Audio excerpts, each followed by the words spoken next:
Good morning, everyone. This is Marshall Giller bringing you the morning comment for September 16th. The dollar tried to rally yesterday, but weak data from China and below forecast industrial production from the U.S. caused investors to question what the FOMC would do on Wednesday. Investors are wondering whether the FOMC meeting will bring forward the expected time of tightening. I'd argue that it's likely to, as the weighted average of the dot plot forecast for the Fed funds rate are likely to move higher. Some people are even looking for the FOMC to remove the line about rates remaining low for a considerable period of time after the end of quantitative easing, although personally, I wouldn't expect such a change until it's absolutely necessary, which will be next month.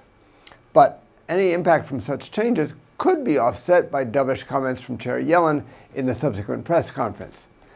In any case, there's plenty of room for volatility tomorrow. Elsewhere, the RBA released the minutes of its September policy meeting. There was no change in its assessment of the currency, which it says is, quote, above most estimates of its fundamental value, particularly given the declines in key commodity prices. And so there was little impact on the Australian dollar. Today, the German ZEW survey for September is the main indicator due out during the European day. The current situation and the expectations indices are both expected to decline, reflecting the impact of the Russian tit-for-tat sanctions and the high degree of uncertainty and geopolitical risks faced by the region.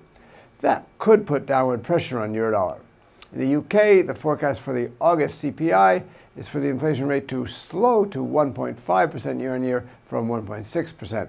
The slowdown in inflation would be likely keep the pound under selling pressure before Thursday's independence referendum, as it makes a rate hike somewhat less likely. From the U.S., we get the PPI for August.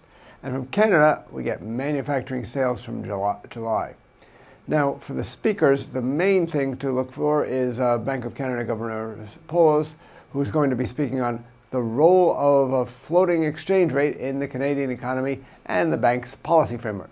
That could be market affecting. For more information, including technical analysis, please read the full comment on IronFX.com. You can also follow us on Twitter, like us on Facebook, subscribe to our YouTube channel, or circle us on Google+ to get more trading ideas. This is Marshall Giller, head of Global FX Strategy at IronFX Global, wishing you solid trading.